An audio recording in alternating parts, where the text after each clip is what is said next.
Hello, everyone, and welcome to this week's Talking Stick Show. So, we're going to be talking this show about psychic surgery, soul auditing, soul retrieval, energy healing, and loads of different topics today. So, I'd like to welcome my special co host. We have the Laura Massey to the show. Hello, Laura.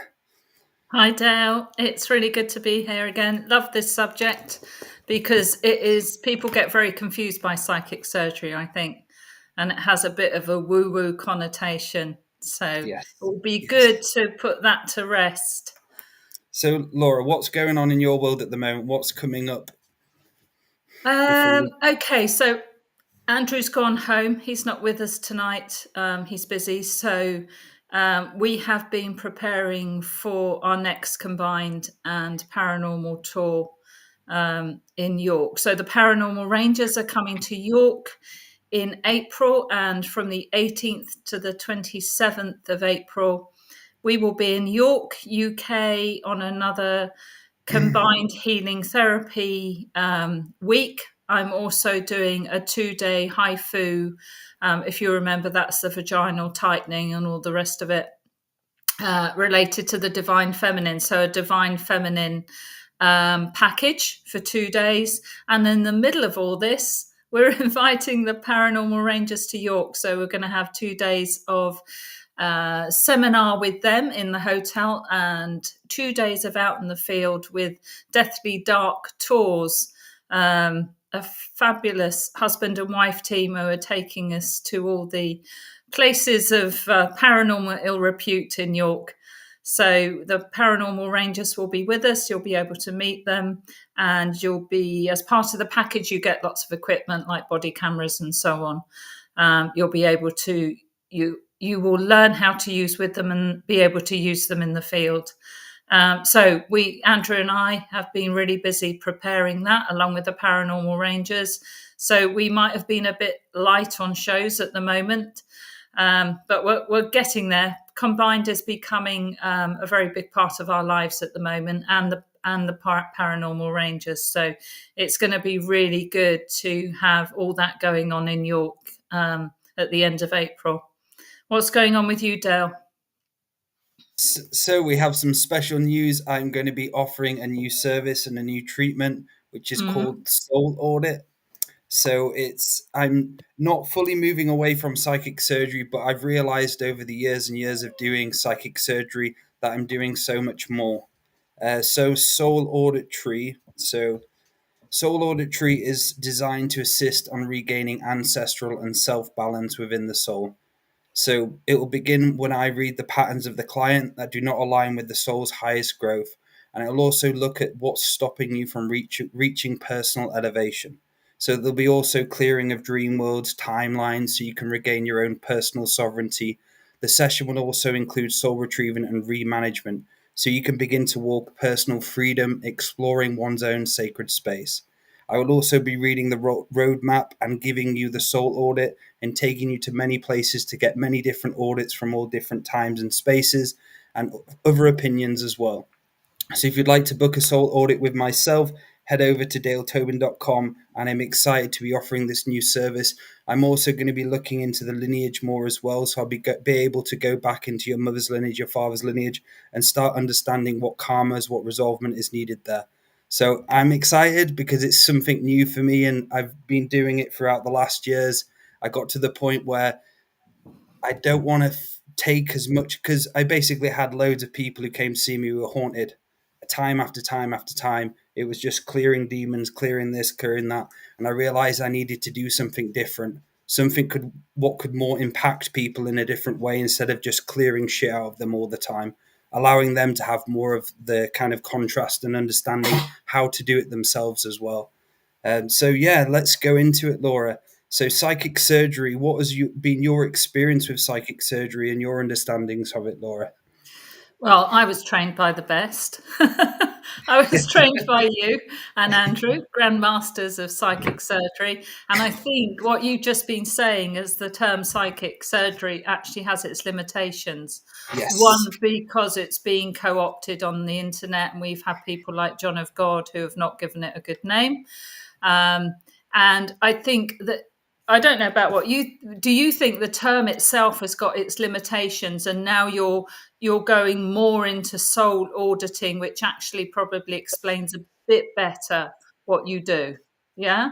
Yeah, so I was the same when I first started it. I looked into the John of God stuff and I realized there was a lot of people doing it out there, but the Mm, majority of psychic surgeons who call themselves psychic surgeons, I'm not saying they're not doing it right, but majority of them were doing it like angelic Reiki, where they channel a psychic surgeon or they channel an ancestor and start allowing that to come through in the session. But what I'm doing and what I'm training is I'm actually helping people do it themselves, how to be the actual soul surgeon. So psychic surgeon does have its limitations, the word psychic surgeon. Some people it offends them, some people it triggers them, some people love it, some people hate it. mm, There's just loads of different contrasts for it. So yeah, that's pretty much my feeling towards it has changed throughout the years. There's a lot of going in and picking shit out of people, and this is what you have to do. And even though I try and run away from it so much, it's so fucking needed, because when we talk about shit in others, projections, people's vomit, people's karma can get mm. stuck in our own energy field, and it can really, really affect us. So I've tried to get away from clearing out people, but I have to go in there with my hands and start just bringing it out like there's no other way here. And it's not just practitioners who get stuff stuck and get projections at them. Yes. Anybody can. So I think the fact that you're teaching something that people can do for themselves if they feel so inclined. And you asked what my understanding of it is really it's being in charge of your own energy field. And it's making sure you're grounded, you're sovereign, that you're not acting from adrenal, you're acting from heart-based, a heart-spaced base place. Well, that's a mouthful. And so much of it is about your trust in yourself as a practitioner. And one of the things I wobbled with at the beginning of doing it was actually trusting what I saw, because I was concerned I wasn't actually getting these wonderful visions like you and Andrew seem to be, until we chatted. And then I realized so much of it is just a feeling. So much of it is a knowingness, which is all the senses combined, not competing, not that the senses not competing against each other, but actually being a combination of all your senses that are wrapped into a knowingness.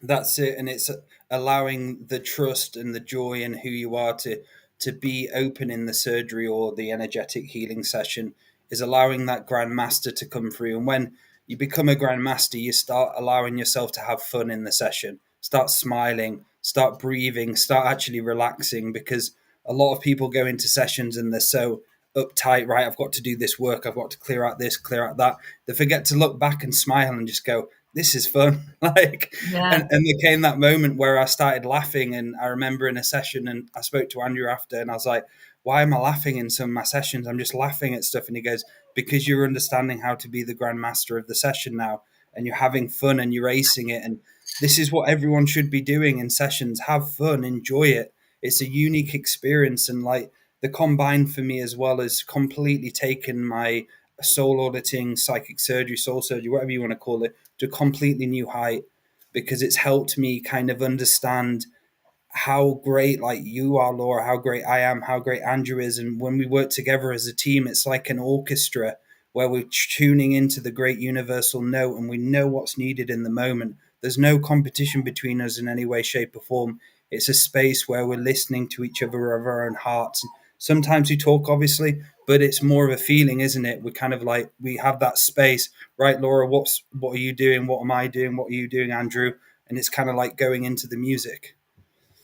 Oh, absolutely. Yeah. Beautiful. We're all singing off the same hymn sheet, as they say, which is wonderful. And also the fact, yeah, we do laugh during it, because laughter often breaks up stagnant energies, which, a bit of messing around. And that, I mean, we're focusing on what we're doing, but you can also have fun with the client. And that's such a good way of shifting energies as well. And yeah, we all tune in our own way. But the whole objective of everything is to get that shift in energy within the client and get them participating. Because in your soul auditing, what you're talking about is you're not doing something to the client. You've got a co-creation going on with that client, and you're imparting to them your wisdom, your knowledge of how they can maintain their energy field. Yes, beautifully put, Laura. And that's it. And it's about if you're listening to this and you want to do psychic surgery, don't rush into it, because a lot of people rush into it too fast and take things on, try and do things too quick. An example would be clearing out negative entities, clearing out ghosts. If you don't know what you're doing, don't do it until you've learned how to do it properly. Because over the period of time of dealing with these ancestral hauntings or demons or out like that, sometimes you can't win them all, and that's something you have to get when you're a psychic surgeon. You're not a spiritual warrior who can beat everyone, who can take everything down, kill everything. You've got to have some understanding of where you have to say no, or where you have to say, right, I'm not able to do this at the moment, I'm going to try another way, or I'm going to try another way. And we've seen that a lot of times, haven't we, Laura? Absolutely. And if you don't have a good amount of self-love and a good amount of self-trust, if you're not on the self-mastery journey in any way, shape or form, you just can't go in there and do something like this. You've got to have that trust of yourself and that love and respect for the actual practice that you're doing. Otherwise, as Dale says, I think you get so many kickbacks. You're just Yes. not going to be able to handle what's coming at you. And sometimes that can be quite tough. As you were saying at the beginning of the show, some of the stuff that comes out, you've got to be able to handle that and know things like falling into your heart space, doing the breath work. So important, because I learned from you, Dale, something I didn't know, that breath work can actually clear entities. Yes. Yeah. There you Yeah, go. do If you're that, haunted and listening, Wim Yeah. Hof breathing. And trusting every part of your body. I think that's another thing I learnt from you, is bringing your trust to your third eye, bringing your trust to your hands, bringing the trust of you to every part of your body that's interacting with that person on the couch. That's it. And say if you've got an example of someone who's an energy healer who doesn't eat enough, doesn't look after themselves, doesn't do any work, you there's no point you doing energy work until you actually maintain yourself, have enough energy to do it. I was burnt out for years and years as an energy healer when I was a vegan, or I didn't do the right type of work for myself. Until the moment now where I can do sessions and I can feel fine after sessions, do combine for 2 weeks, 8 hours, 9 hours a day, have breaks in between, and still maintain. Obviously, I get knackered and tired, but I don't get the burnout. I do get burned out from time to time from life issues or life problems combined with other things. But for me, it was about how to preserve my energy. And for those who want to start doing it, and if you're going to deal like yesterday, had an example of a lady was sick on the actual session. She had an entity attached to her tailbone and her spine, and she was actually sick. Her girlfriend got her a bucket, and she actually got this release coming out of her.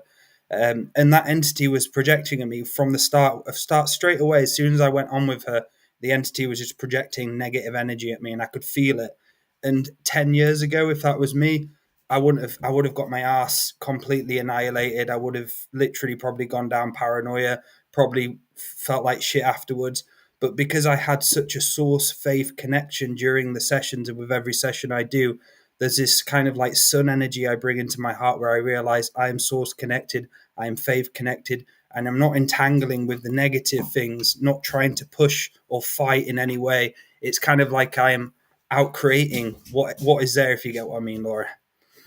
Absolutely. It's like Andrew's always saying, isn't it? What you look at looks back at you. And if you're going to focus on all that demonic energy and have that spiritual serious stick up your backside, then it's not actually going to do you any favors. Why do you think psychic surgery has been so dissed, has been so put down? I think, as going back to the John of God, and I think there's a lot of people out there who are false fakes, who do the makeup, but there are people who actually do it real. There are a few peoples out there, and I had a conversation with Andrew last 2 weeks ago on Combined about this. There actually are some psychic surgeons out there who actually can go into the body, remove cancer, and remove certain things. There was a guy, I can't remember his name now, but John of God was real. He was able to do psychic surgery at the start. He was able to go into the bodies with the hand and use his guides and guardians because he had special psychic surgeon doctors around him. So they basically came into him and helped him go in, get stuff out. But then he got hijacked. Then he started obviously getting hijacked, getting haunted, and he got taken over, basically turned into the predator and stuff like that. So I think the John of God has been the main thing, which is, and all these false people have completely Yeah. put the shine out of it. But it is so much more than surgery, isn't it? Yes. Where it goes into the soul auditing, because the whole idea really is that you want your soul to evolve. Yeah, that's Yes. why we're here. One of the Yes. reasons why we're here. And so I would say this soul auditing, if you're teaching people to do it themselves, it really helps them look at, who they are, doesn't it? And all the various aspects of them. And it also brings in many aspects of what Andrew teaches, which is, like soul shards and so on, and soul shards that are running amok, and the parasympathetic that can get out of control if we let that rule our life. And we know from our own personal experience, from that we can create our own demons, which is And something that, you and I have just been looking at recently. And so I guess I might call it the inner work, but some of the work you and I discussed recently about some of our own inner demons or inner aspects of us that need looking at is really a form of soul auditing and saying that part of me is no longer serving my purpose. yes, It's no that's it. longer my frequency match. That's it. And so it's like those programs, a lot of people think they're haunted, and Andrew's talked about this loads. They think they're internally haunted or have a demon, but it's themselves. And Yeah. this is the thing we have to remember. We have obviously the shadow. We have many different programs and versions of ourselves created out of lack of self-love, ancestral karma, all of these different experiences, which can lead us into a path of darkness. Not that's might be the wrong words there, but there can be parts of us which go off into the path of darkness, and they can bleed through into our life and make subtle changes, because we all have those programs which defeat us, don't we? We can see them, the underlining. It's like the dickhead self. We've talked about that on many different shows. Um, Sounds good. Yeah. Yeah, well, I've got a dickhead self too. I mean, I've got, as you say, many of us have. But I was we were discussing this recently, and it came to me in a dream.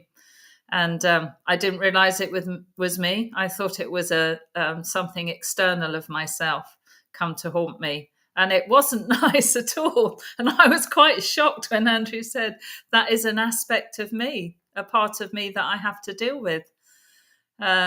Which that started me down the road of, well, I've always done the inner work and the self work and so on, but actually looking at that as a part of me I need to face and sort out. Yes, And be that's it. sovereign over, because it was running a massive program in me. Yes, and that's it. And I think that happens in energy work and psychic surgery work. Sometimes of our self-defeating patterns can allow us not to read energy correctly, or allow us to go into doubt, hesitation, worry. And that's something that you have to learn when you're doing energy work, is trust yourself, love yourself. And if you do have programs which come out and defeat you, just still love all things. And that's something Jamie Sams talks about in what many of her books, is loving all parts of yourself, loving all things, as those stories about the many different archetypes of loving people. And that's what I have to do now, is I have to love those parts of myself, because sometimes I'm like, shit, I don't want to look at this. I don't like this part of myself. And that's the worst thing I can possibly do. Because as soon as I think of that, I'm defeated in that moment. And I've allowed, and I remember Andrew saying to me, you give that dickhead self too much power sometimes. I was like, yes, I do. And I was like, right, I'm going to de-snip the balls of the dickhead self. And when the dickhead code starts showing itself, I'm not going to allow it to I'm not going to feel bad, or I'm not going to go, oh shit, I'm going to, you know what I mean? Those feelings you get when you're like, oh shit, my program's just done something right here. I think part of the problem is, in some ways, for me, I've taken it just a little bit seriously. Okay, so again, by doing that, I've given that demon or whatever aspect of me way too much power, way too much sort of play in my life, and part of my body or part of my parasympathetic than it's actually earned or deserves, just by taking it too seriously. I mean, Yes. there has to be a degree of focus for the work you're going to do, but again, it's back to the laughter part Yes. of it, isn't it? It's back to the lightness of the journey and the That's that, joy in doing it. that's it. And there's something like the fox, for instance. That's a great teacher for me at the moment. It's about being elusive, being able to change with the patterns of the stars, or the change with the seasons. The fox can go from one side to the next and being comfortable. And that's something I've had to do in my journey, is start allowing myself, if shit does happen, how can I adapt to it and start feeling comfortable in a shit situation? How can I flip frequency on it? Because I had Yeah. those moments before shows, before sessions, where shit would go down, stuff would happen. But now it's got to the point where it doesn't affect me anymore. Like, I've gone, fuck it. Like, no, I'm not. Like, even if shit goes down, I'm like, right, I'm fine. It's okay. Yeah, I'm not going to yes. break down here. Oh, it's like that too. You get the children and the dog jumping all over you, or appearing in the background, or calling you, and you're just like, no, I'm doing a show. Well, we have changed. We've Yes, changed over the whole year, and we've grown. And Matty's absolutely right. You know, he says when we start to work at these higher levels, it exposes the parts of us that need to go.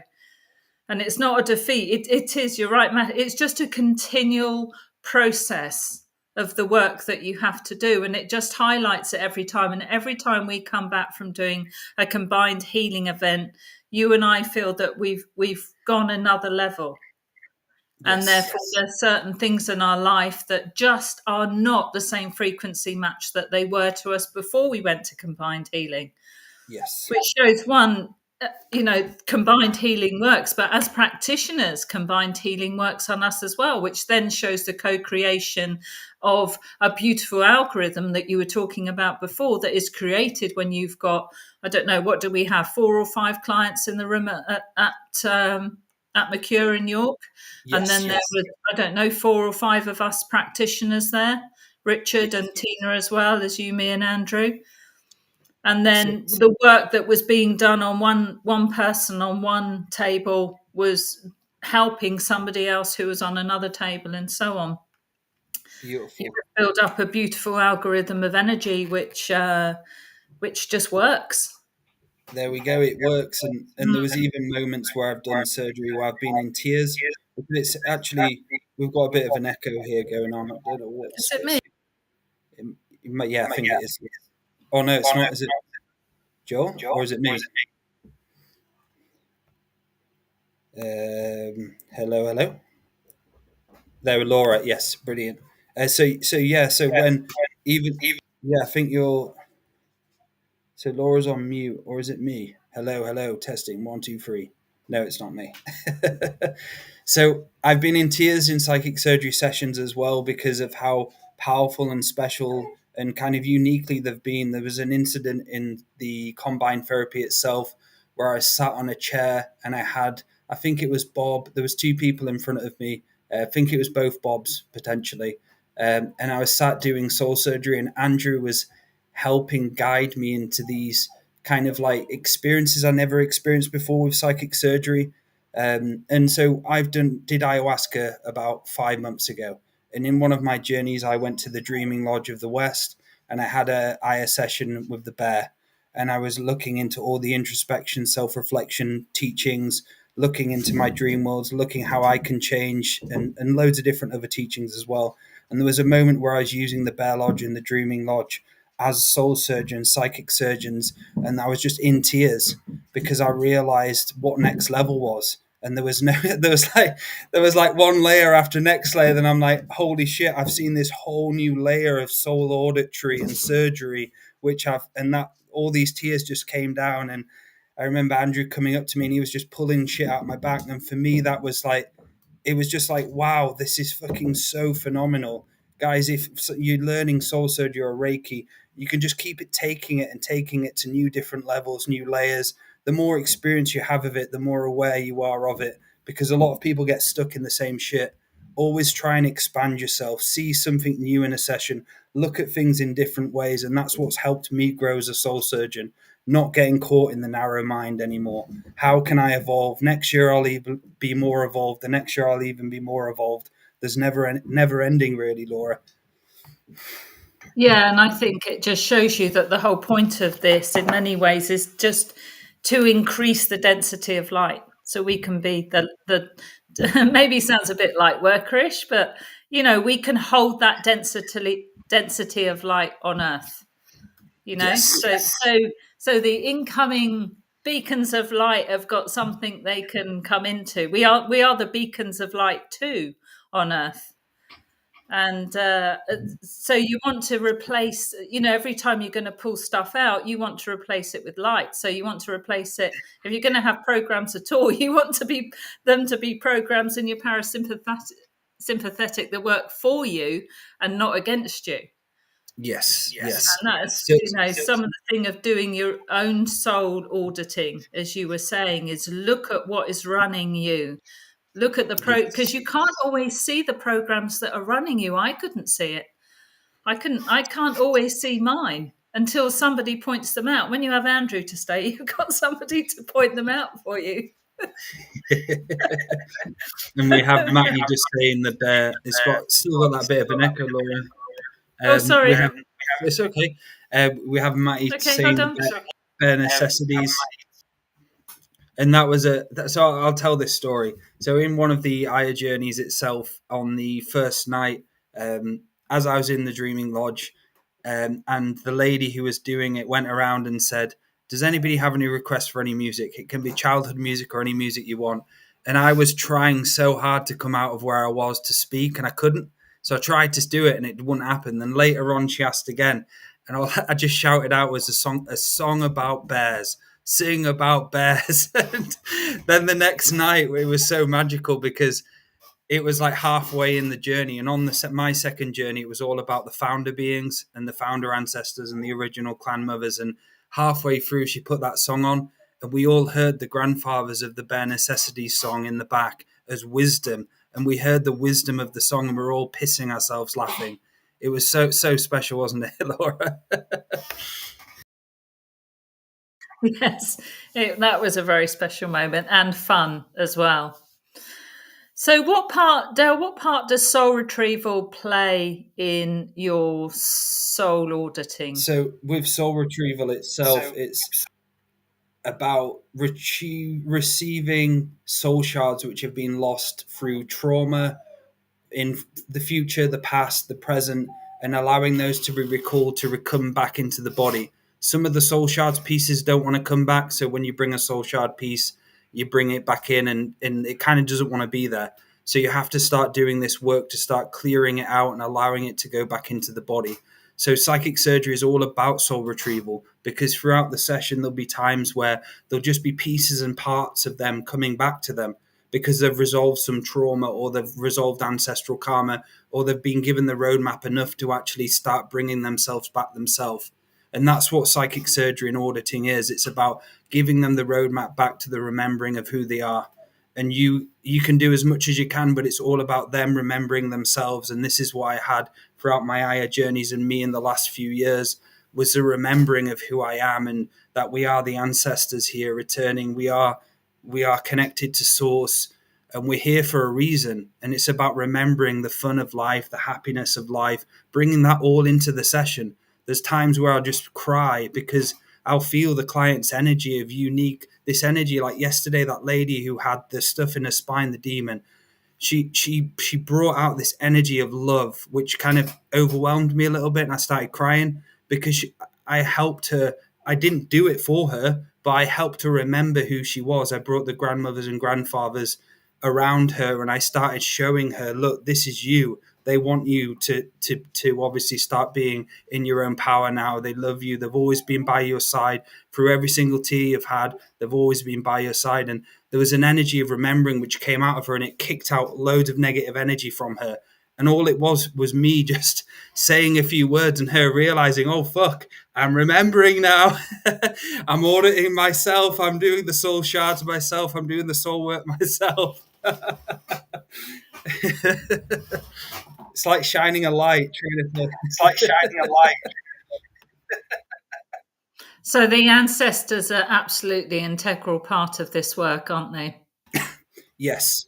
And that's what I realized over the last few years was I did psychic surgery to the point where I'm able to scan a body. I'm able to read every single part of the body, the spine, like C1, C2, C3, T1, T2. I'm able to look in the tailbone. And after that, I was like, what's next? Then the next part for me was having the ancestors and being able to read the ancestral collective of the grandmothers and grandfathers, how I can bring them in surgery. I'm not going to talk about it too much because it's in some of the trainings and stuff like that. But the general gist of it is having a communication line to the North Pole where you're able to actually go and speak to the grandmothers, have such communication with their ancestral lineage or the thousands of grandmothers behind them, and start bringing again soul auditing to them. What's needed? It's like you have a phone in the North Pole and you just go dee, dee, dee, dee, dee, right? What's needed for this client? And they just start telling you, right? Do this, do that. Then there's trust because, like Andrew said, do you remember Galactic History? One of the ones anyway. Andrew mentioned he had a part of him in the North Pole and part of him in the South Pole. And in ayahuasca, I realized what he meant. So afterwards, there was a part of me in the North, in the South, and I could just call upon both of the parts in the surgery as well. So what's the future potential? What's the past potentials, and so on. Yeah, I think that's in one of his meditations in Living the Mystical Life Daily. And if anybody hasn't got that, I highly recommend you get that and work through those, the meditations and the teachings, because they're awesome. And the grounding is just so valid for everything. I mean, they're timeless teachings in Living the Mystical Life Daily. Absolutely, aren't That's they? it. So the whole point of the soul shard work is putting ourselves back together piece by piece. And what about if it's not the same frequency match? Is there something you can do where you can gradually bring a piece of soul shard in? How do you make it the right signature frequency to be accepted back into the body so there's not discordance? So there'd be a clearing process I'd do. Some of the shards won't want to come back, and that's absolutely fine. Some of them aren't meant to come back in this life, maybe in future lifetimes. So it's about what you can do in the moment without feeling overwhelmed or without feeling I need to do so many things to bring it back. You have to be in your own relaxation state, happy state, flow state, and you'll have the best results in psychic surgery. Don't try and rush things. Take your time. Trust yourself. Don't doubt yourself, because a lot of people can't read because of just doubt and hesitation. And that's something where you've got to learn the basics. Start at the basics. Don't rush. And with the soul shard retrieval, more about that. It's you also have soul shards in the future. Say if you're 3 days ahead of time, and you can have maybe 3 or 4 shards which aren't the best shards, doing stuff and planning, as Andrew's talked about before, future potentials in the crown chakra. That's what he means. So the soul shards can be planning, say, do, or lack. Those shards would be in the future already fucking planning a future which the sovereign you's not really having much interaction or making. And this is what soul shard and auditing is about as well, allowing the actual soul spark to have full cognition, full kind of like I'd say, roots in the ground without the other soul shards going, right, I'm going to make you overwork. I'm going to create a shit schedule for you. I'm going to make sure you get up late or be late for work and stuff like that. So that's when they are totally running the parasympathetic. Yes, that's yes. In those Yes, cases. Yes. And so many times when we form those habitual patterns that are working against us, that's what's happening. I mean, you mentioned the do. That's what I had. And that I had to work really hard to bring that do, that general you described him as, marching out there in front, making all these decisions for me that my body wouldn't be able to keep up with. That's one of the things you highlighted for me, I think, after I had my stroke. Yes. So, yeah, and that's when I first started to become really aware that there are these other parts of us that are holding us back, that aren't there for our greater good, which is why it's so important to actually do this work on ourselves. Yes.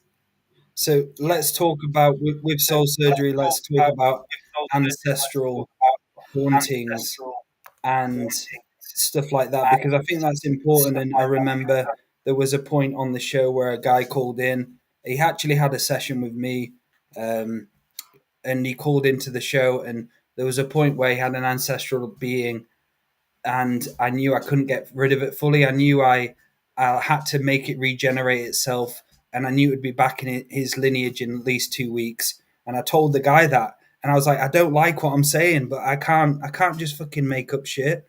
I'm like, what? This is gonna come back. It's gone for now, but it'll come back to you.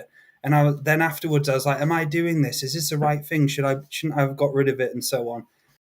Then he came on the show, and Andrew said exactly the same thing.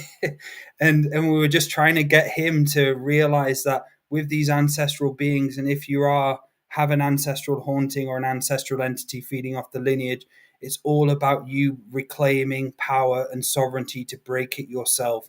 You have to break it yourself. You can't get any healer in to come in and break it for you. And I know there's loads of people listening who've had experience with ancestral hauntings and beings, and it all comes down to sovereignty, doesn't it, Laura?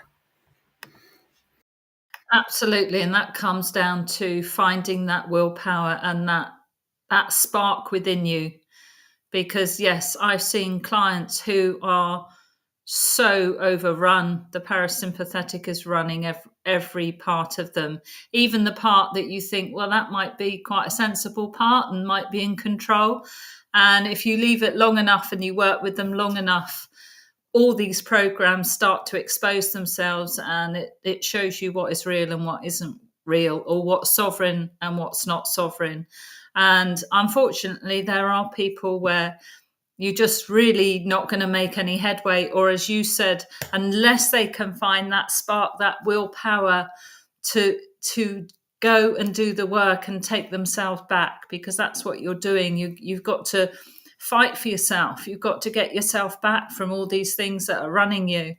And as you said, Dale, you can take something out, but unless somebody does the inner work or goes and gets some other help in another way, it can creep back in again. And they are allowing that. And there's no blame there. That is sometimes just how it is. And it can be for so many reasons, can't it? Whether it's karma or many other reasons. You know, we can only do our best, but at the end of the day, we do have to claim our own sovereignty. You've got to want to, though. And that's it. And with like, I'd say, ancestral beings as well, some of them are like quite easy to deal with, some of them aren't. But going towards like what you were saying, Laura, when you clear a demon out of someone, and they don't have any self-belief, that they've got that many holes within themselves, you know exactly that in 7 months' time another one's going to come in and take that place, even if it's a different one. And this is what Andrew's talked about many times, is doing the inner work is so fucking important. And I'm not going to emphasize that anymore.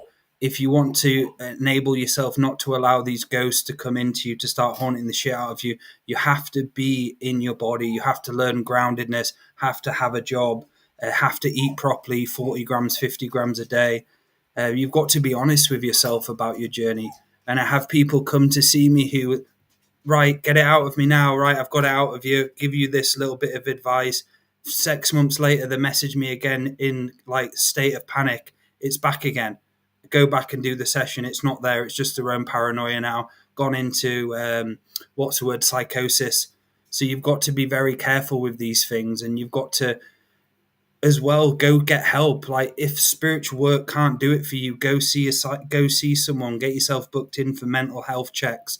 Sometimes I've had people where spirituality is just going to make it worse for them, and this is something people have to realize as well. Sometimes spiritual stuff makes it worse, not all the time. I'm talking about like the 0.2% of things here. Sometimes I have to tell people, like I had a lady who was screaming at me in a car park at 4 a.m. in the morning in Australia, saying, "Get the demon out of me." It's still there, screaming, being really abusive towards me. And so you deal with all sorts of different things, and there's not just one way to deal with it. Every single person is so unique and different, and you have to deal with it in that way. You have to deal with it in that way, if you get what I mean. So let's discuss some of the signs, because I've missed them before in myself, where we're not fully in charge, where the parasympathetic is taking over. And one of the things I notice with people is, and possibly myself in the past too, is there's a degree of ungroundedness. And that can be shown by being a bit spacey, walking into things, tripping up over things. That's something I've noticed before in myself, that ungroundedness. And another one is maybe saying something and thinking, oh, I wish I hadn't said that, or I didn't mean to say that, or that came out all wrong. No, I'm not saying somebody's got a demon because of that. That's not what I'm saying. But they're just little signs in ourselves that we're not fully in control of the parasympathetic or our programs or what's going on, what is running us. What other ones have you noticed, Dale, other than somebody screaming in a garage in the middle of the night at you on the phone? I'd say so that was a level of paranoia, probably one of the most. It was an AI paranoia, that everything was AI, and we talked about it. Andrew was joking about this on the last show. Yeah, it was all about AI paranoia. The computer was out to get her. This was out to get her. She actually demanded a refund from me after I gave her a full hour of my time, and I put a lot of fucking effort into that session. So that's just the nature of the person, just a complete cunt. But you will get those type of people who come to see you. And I've dealt with all sorts of things, people's personality disorders, parasympathetic takeovers, lack of self.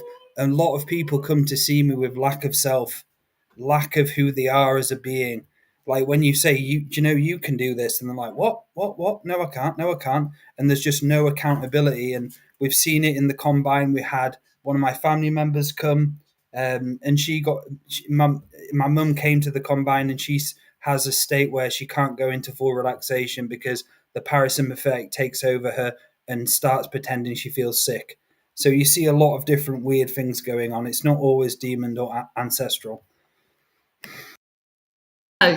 No, not always, but the programs do start to make themselves evident when someone's on the table under the Lucia light and on the mat as well. Yes. This does seem to be able to expose certain programs that are going on. There's just I think it also comes with experience, and obviously I've learned a lot from working with Andrew and you. And there's a feeling as well. There's a knowingness, isn't there? There's a trust you get when you're actually talking to a sovereign being rather than not. But I've been fooled many times. That's it. And say like those listening, look at your reality now and understand what the parasympathetic and what the programs are. So your parasympathetic is like, it resolves here and down into the nerves, down the spine, and it has loads of different tendrils all the way through you. Just observe where paranoia comes from or weird thoughts. When you observe them, they come from here. It's never from this heart. And this is something you do have to realize. And what I've realized, I'm like, fuck, the parasympathetic is such a twat. But I don't let it annoy me anymore. I just laugh at it because that's all it is. It's nerves. The nerves just taking over your body and going, I'm the experiencer, and you're there as soul, like, holy shit, are you the experiencer? And a lot of people think they are, and they just give the power away. It's like here you go, you take control over me, you take control over me. And I have programs now and then which defeat me, but I've gotten to a state where most of my day I don't let them defeat me. There are times where they come up and they do override and stuff like that, but it's got to a state where I'm starting to not allow them to have so much balls over me. It's like having big balls, like snipping the balls off so they've only got tiny balls. Then you kind of like try and trick it. So when it's being all weird and strange, try and do something to completely trick it out of what it's doing. For me, EMF, I've been using that a lot lately, and that helps so fucking much. Like whenever I feel like I'm just a bit ungrounded, I go up onto the mat, go on PEMF therapy, and it completely takes care of it. Or self psychic surgery, and this is one of the things which I highly recommend for those listening who haven't learned psychic surgery. Learn it. If you suffer from anxiety or thoughts, negative thoughts, or just weird things going on, a lot of times it can be projections from other people. It can be energy stuck inside you. And I've seen that time and time again. When I have energy stuck in me from other things, it can create ungroundedness where the parasympathetic can have more access and control over me. So when I start removing shit from me, I feel normal again. So sometimes it's about understanding that it can be much more than the parasympathetic. There can be stuff added to it, but the parasympathetic's like, right, I've got some food now. I can fuck with this person. Well, that's where the basic spiritual hygiene comes in anyway. So if you're doing that and you're doing a daily practice, that is part of it, like you were saying. But these programs, these things that come in are really sneaky. And I've been dealing with one. I thought I dealt with it. And then it comes in again. And I see it coming in, but for some reason, I just allowed my thoughts to let it keep coming in until I'd gone into almost a state of paranoia. And luckily, Andrew was staying. I mean, this was only last week. And he had a really good exercise for this, which is something that we can maybe expand on at a later date. But he had something called the truth box. And he had me write in the truth box everything I knew to be true about this particular situation. And he said, now, what you're now thinking will erase every one of those truths that you've written in the truth box. So which do you think is the sovereign thinking, and which is the program and the paranoia thinking that's creeping in? And when you look at it like that, it's quite obvious. But my mind, not working from my heart, just working from adrenals, was wanting to wipe out everything I knew to be true that was in that truth box. It was quite prepared to do that and actually put a relationship in jeopardy. That's how deep this goes. I was just ready to throw all my toys out the pram and walk away. And when I looked at it afterwards, you stand outside of yourself and look at that part of yourself, or you put that aspect outside of you, don't you, I know you've done this. You stand that aspect in front of you and start grilling it as to why it's doing this and what the problem is, and because you're trying to decide whether you heal that part, Dale, and integrate it, or whether you're actually going to say goodbye to it. And that's what happens, isn't it? You either heal it and integrate it, or you have to go separate ways, because you can't move forward as an evolving soul carrying that sort of shit.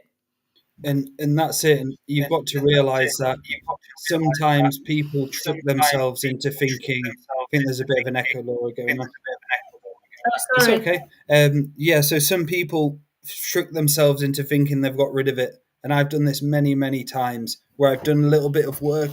But for every program there's different variations, isn't there? There's like one stronger one real fucking strong one tiny little one, which takes a little bit of work and it's gone.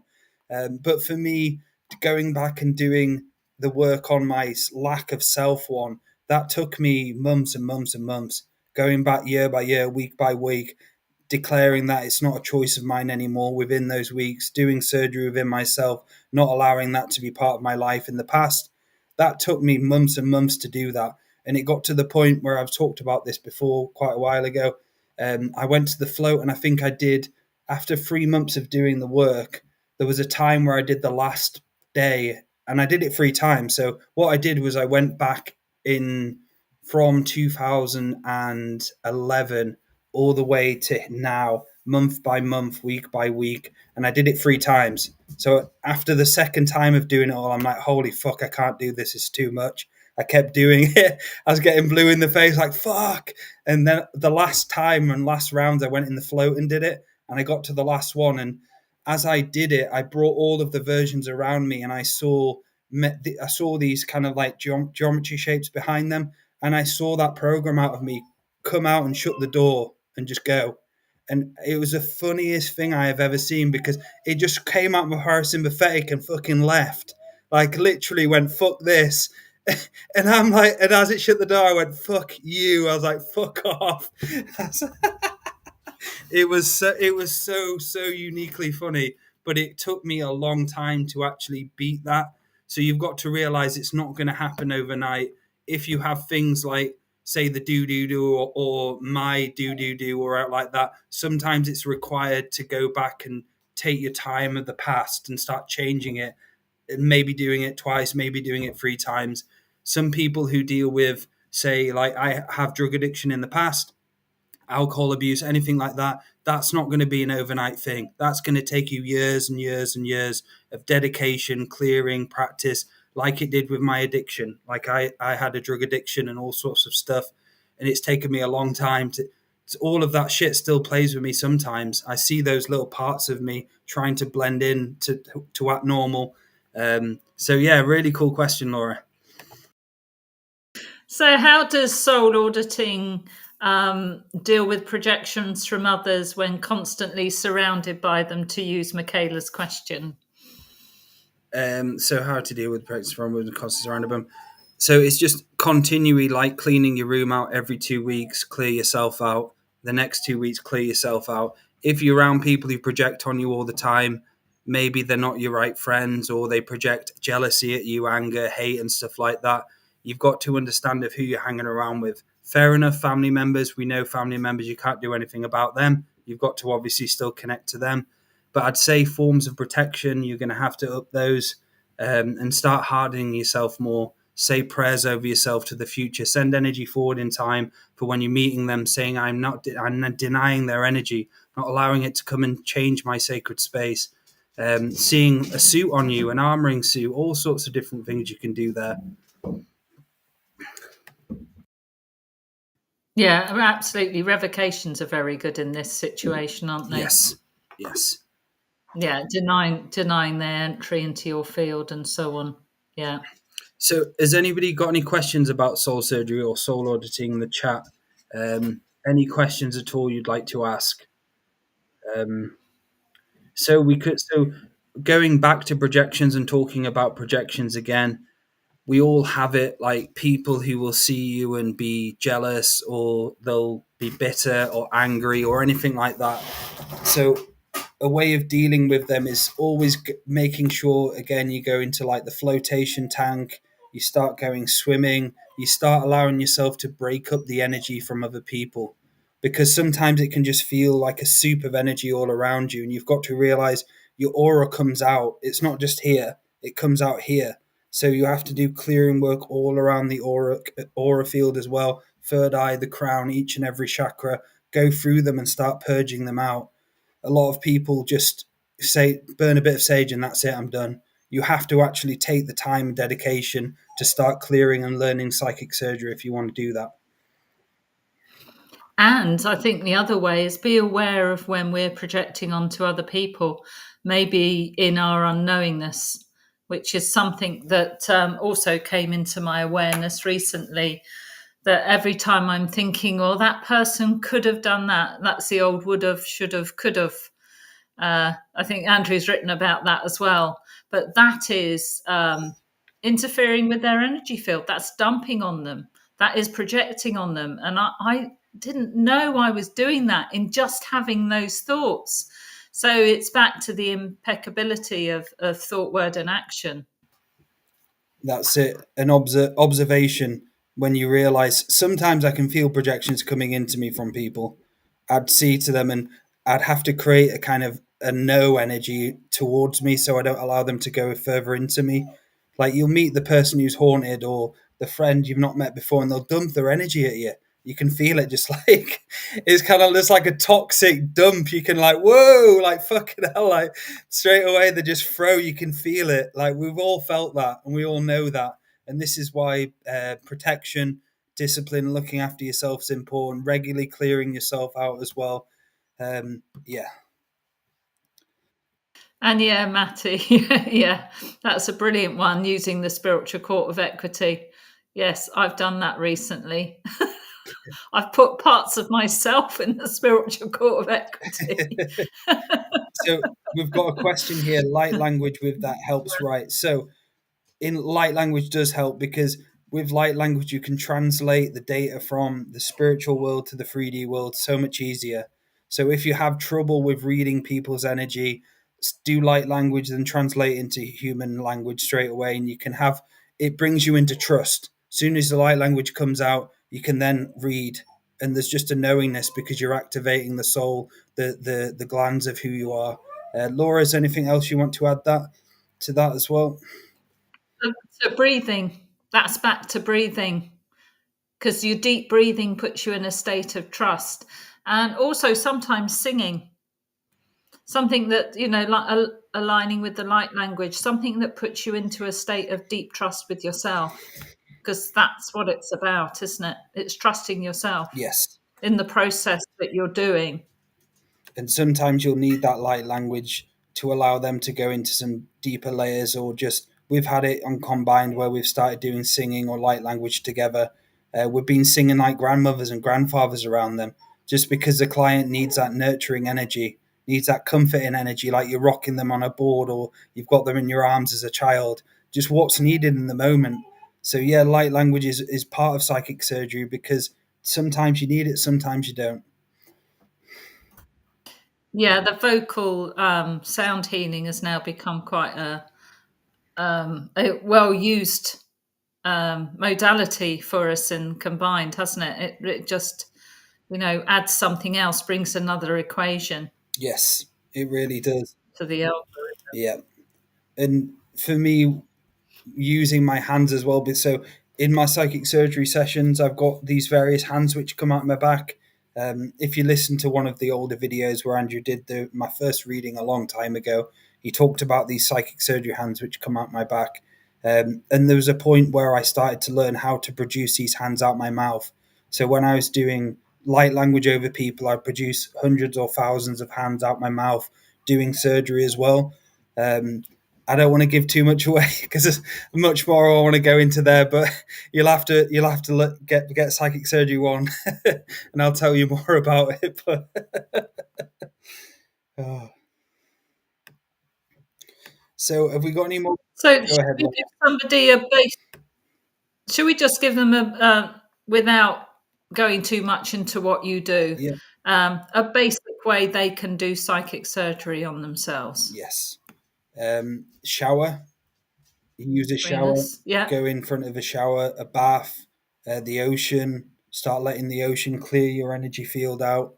Um, those are probably the best ways to starting ways to start doing it. Go under the shower, clean your aura, clean your third eye, clean your crown, go throughout all the chakras. That's probably the easiest and best way to do it. And go in the sun, Dale. Yes. Yeah. Get the sun on your third eye. Yes. Get your Or or your other eye, one of the eyes. yeah. Yeah. Yeah. It's in nature. So, Laura, Go wind bathing. so where are we going to go next with this? So we have Judith talking here. Yoga Nidra is a really good tool at learning how to focus and go in the body as well. Very true. The focus of being in the body is very important. Yoga is incredible for those who suffer with being ungrounded. because you have the action of the self by declaring yourself in the body by doing the stretches, and as well for the fascia and what we've seen in combined, it's very important stretching. So fucking important. It's regularly stretching the muscle and the fascia, because some people, like myself, get abductors which are really tight, glutes which are really tight. So all of the stretching is important. Very, very important. Yeah, and so many of the energies are held actually in the cells of our body, aren't they? Yes. So when we do work like that, like the PMF mat and the Lucia light and so on, and the massage guns and so on, you're getting cell deep, Yes. actually moving the fascia around as well, moving the energies around, which is why, like we're always saying, go for regular treatments, go and get a massage, even a basic thing, go and have a craniosacral therapy, shift some of the energies. Yes. And don't just have one session a year, get more sessions. And this is a thing which come across with psychic surgery. I'll have people who come to see me for a few sessions and they'll come back in 6 months. At least be having, I'd say, maybe one session every 3 months of energy work, maybe one every 2 months. You have to get someone to help you look in and take a look at you. And this is very important. I have it with Andrew and Laura where I ask for help. I'm like, right, I need help now.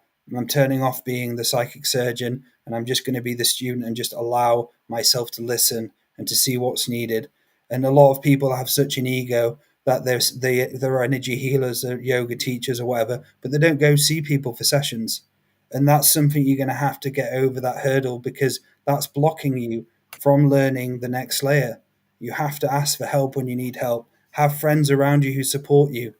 Don't just be meek and stand on the sidelines. If you need help, go get it. And there's nothing wrong with getting help. I get help all the time. I'm like, right, I need hello, what's going on here? I need a bit of a hand here. Like, just, yeah, it's so important. And there's so many teachers out there who've got such a big ego about it, about listening to other people. Yeah, or they're running the martyr program, Yes, yes, yes, that they're the absolutely the last person that they look after is themselves, and they give everything to everybody else yes, and not nothing to themselves. yes, You know, you're going to be a better co-creator with your client if you actually look after yourself well. I mean, this is all basic stuff, yes. but we forget it. We do forget it as practitioners. We get really busy, and we give a lot. You have to be careful you're not giving away your core energy, Yes, your absolute life force away, yes. because that weakens you. So, That's where the self soul surgery again is so important, or the soul auditing. yes. What's going on in my energy field? What's mine? What isn't? So, what we could do, Laura, why don't we do a bit of demonstration on each other? Do you fancy it? Yeah. So I can Yeah, start. yeah, yeah, yeah. I can start by observing you. So what I'm doing is I'm starting to like look at Laura's heart and how it connects to the brain and the rest of the body. And what I'm picking up, Laura, is that there's too much thinking and too many choices going on with you at the moment. That there's so many crossovers with this choice to the next choice. Your heart's in the middle of it, going hello. And- Yeah, that might be true. So what I'm doing now is I'm observing the heart and how it connects to all the body, and what are some of the patterns going on in Laura. Um, and I'd say, so as I'm going from the heart up the spine, and I'm going to the throat, and there seems to be, I'd say, like these weird type fawns created within your throat, but these fawns are from yourself, and they're self-created forms. Fawns, the right word. Sorry, that's the right word I'm trying to do. So what I'm going to do in Laura is I'm just going to start to remove these out of her throat. There we go.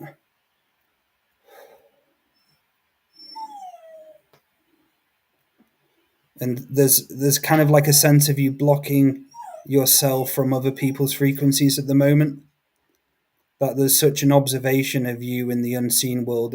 I'd say in other people's dream worlds and realities. It's now time to start bringing yourself back more.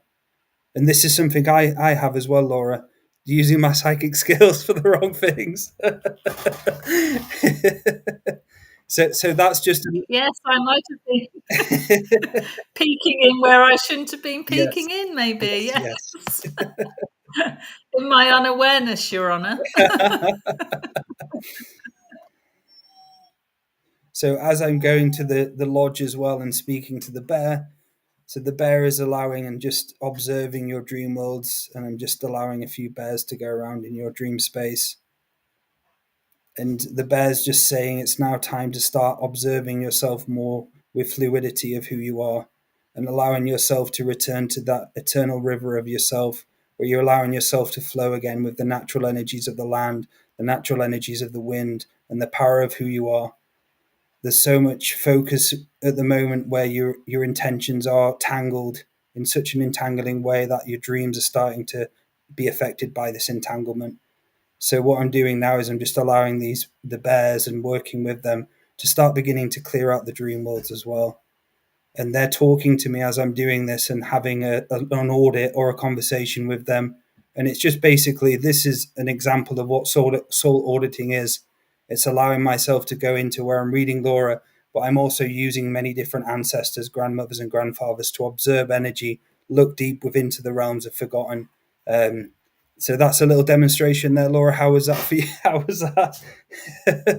Yeah, that was really good. Thank No you. problem. Yes, really interesting. A lot of food for thought there for me. Yes, there we go. So, Okay. Laura, go ahead. So, nice breath for me. And immediately a whole stream of ancestors come in around you, which is really interesting. Because when I do this, ancestors don't always come in quite so quickly, but it's like they're right there on the edges of your aura, waiting to come in. So I'm just looking now down your. Oh, sorry.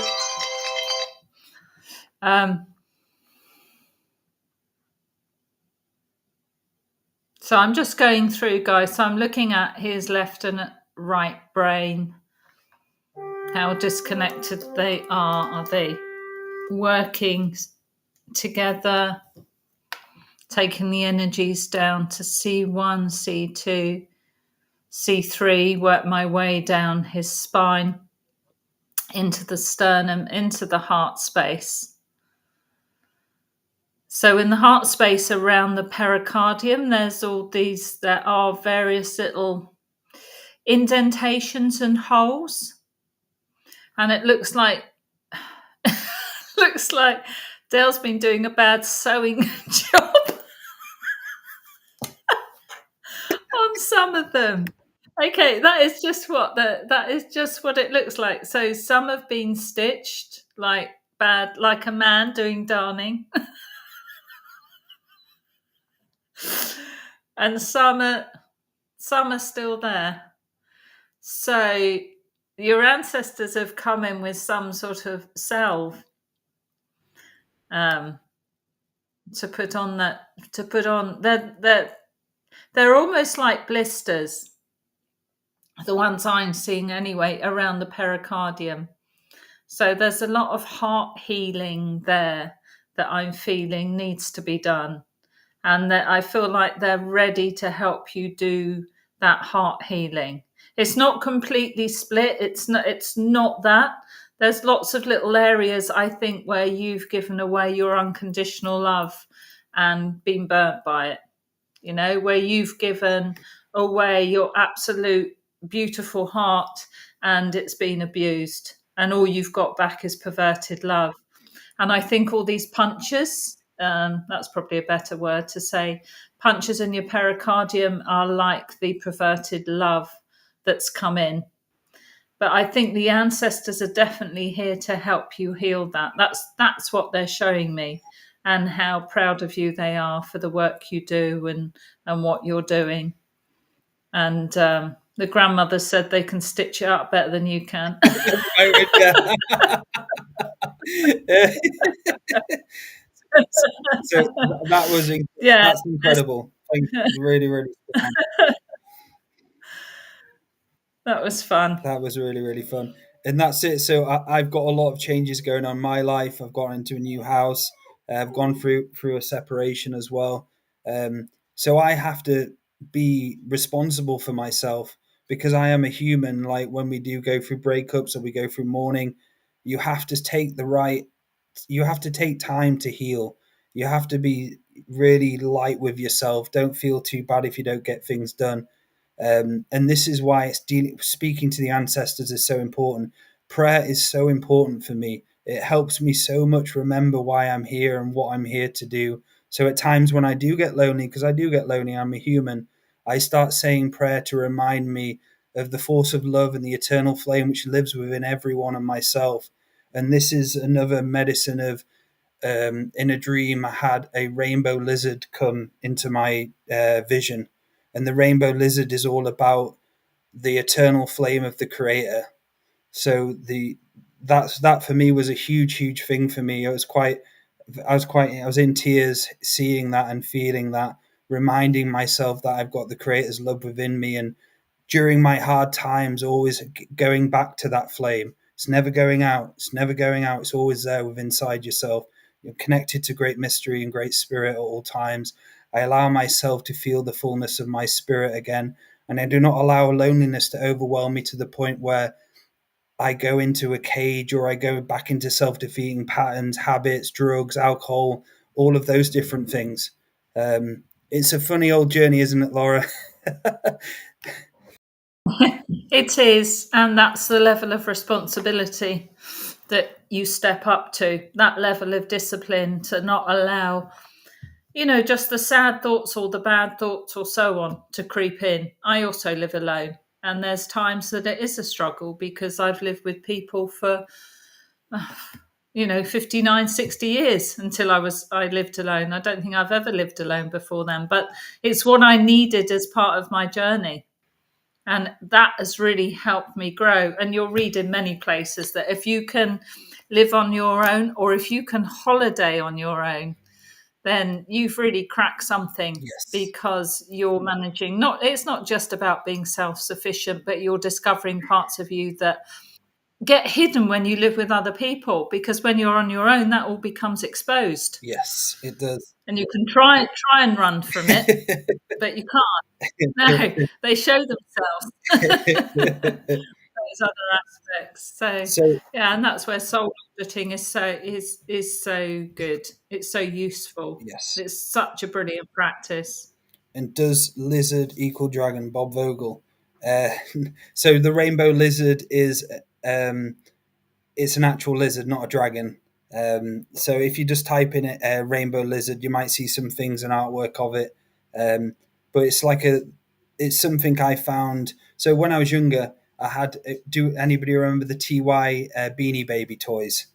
So they were huge, huge in like the 1990s. And the first ever toy I got was a rainbow lizard as a kid. And the only tea beanie I had was a rainbow lizard, literally when I was a tiny little kid. And I had that vision of the rainbow lizard, and I saw my childhood self holding the rainbow lizard.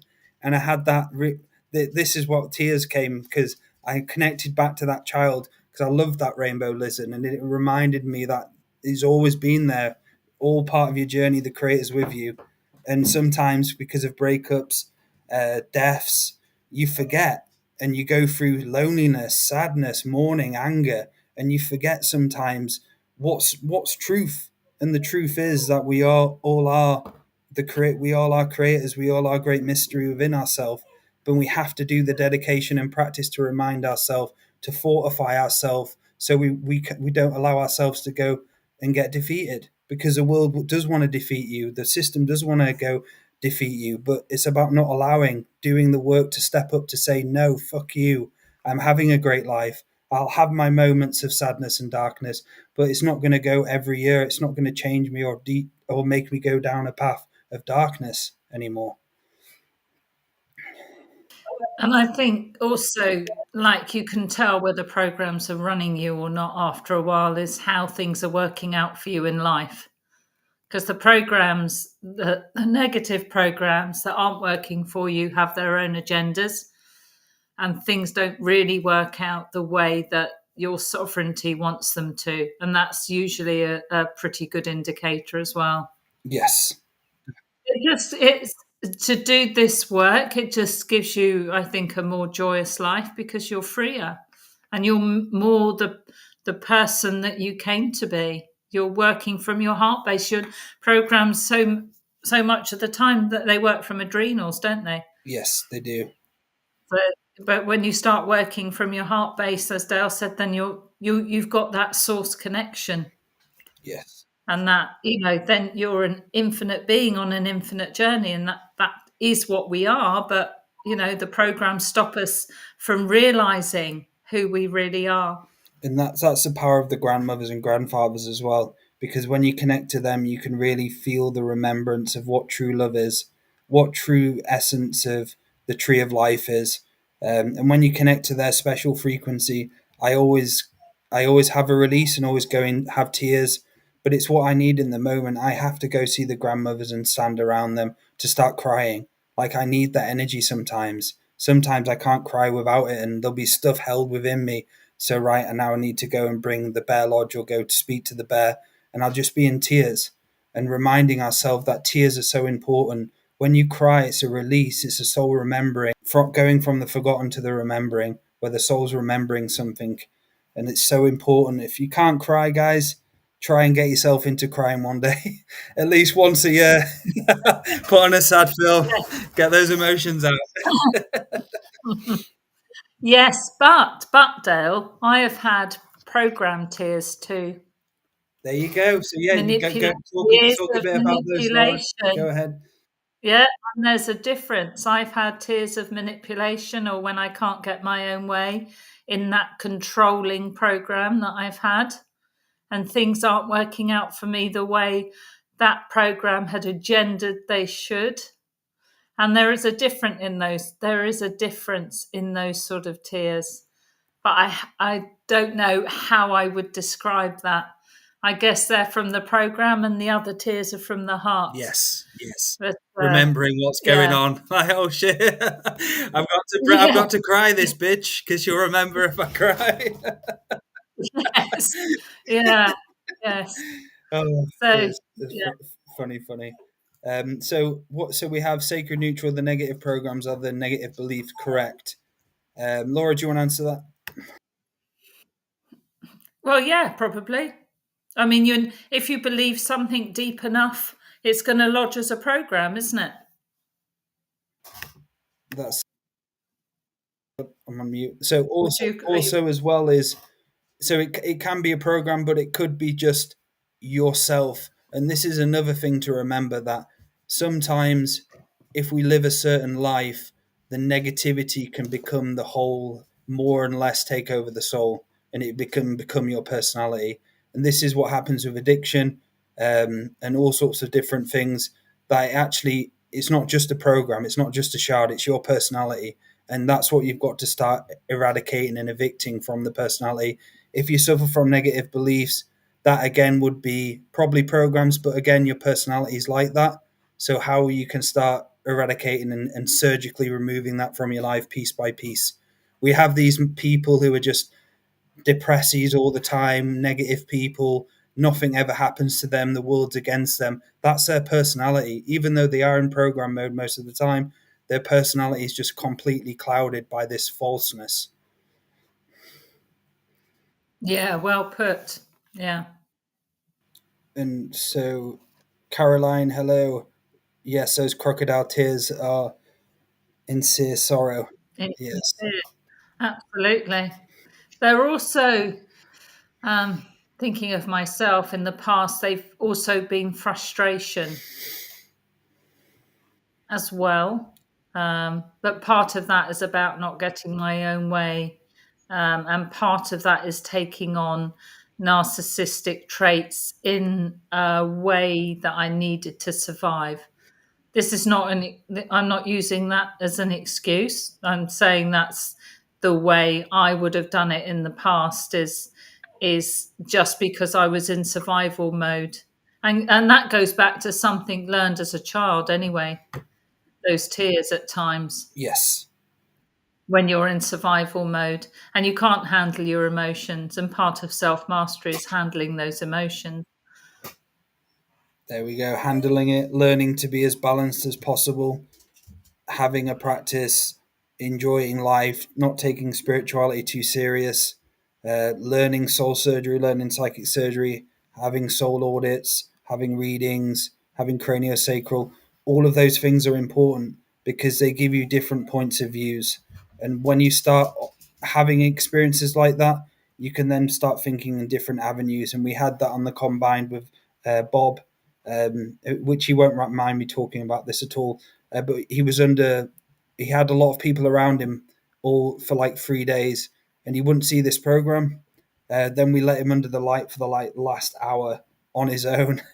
And he went upstairs, and I was telling him, I was like, "This is a program. I'm talking to it here," and he's like, just ignoring it. And he had some time on his own, and he came back down, and the look of his face when he realized that he's finally fucking seen it. And this, and this is why healing and therapy is so important, because you can see things you didn't see before. Someone can help you navigate to see something about yourself that you're unaware of. Yeah, absolutely, Dale. That's so true. Beautiful. So we're going to we're going to call it an end to the show. So Laura, how can people get a hold of you for sessions? Oh, Laura, two feathers with the number 2 at gmail.com. And also, there'll be an email coming out about the combined healing, the paranormal tour, and the HIFU package, Divine Feminine package, that's coming up in York from the 18th to the 27th of April.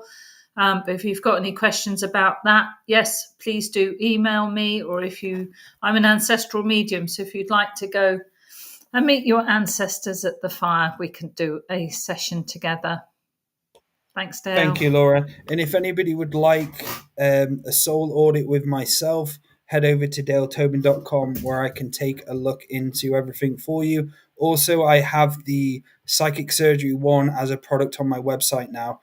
So if you want to learn psychic surgery, soul surgery, part 1 is Psychic Surgery 1 is on my website to buy. It also comes with a free session as well.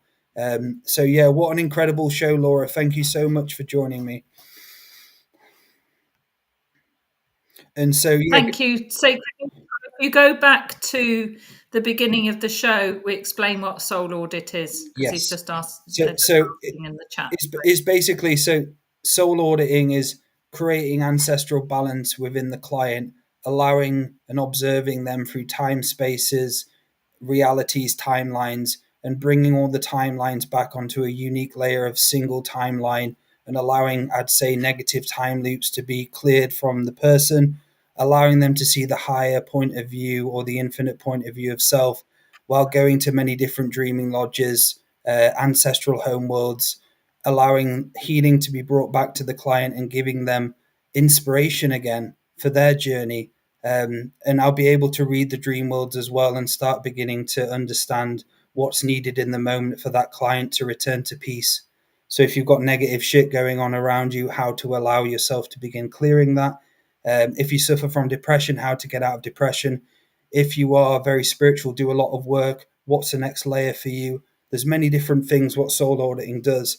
At the end of the session, I'll then take a trip to somewhere, and I'll be able to give you another different audit from other experiences and other realities and beings, and original clan mothers as well. So there's loads of just impacted information in there, and you're left feeling inspired and ready to continue on your journey. So that's a little bit of it, a tiny bit of it, but yeah. And plus, Dale, you know some bears. Yes, I know some bears. So I'll take you to my bear lodge, and I'll sit you down, we'll be by the fire, and we'll start going into the introspection of yourself and the self-reflection, and start observing yourself through the inner mastery, yes, of the bear and the bear teachings. Mm. Beautiful, guys. Beautiful. Thank you, Laura. Thank you, everyone, for watching. Thank And you. Well, if you're thanks on everyone. Rumble, if you're on YouTube or Facebook, please drop a like, subscribe, and share. We really appreciate it. Thank you, guys. Good night.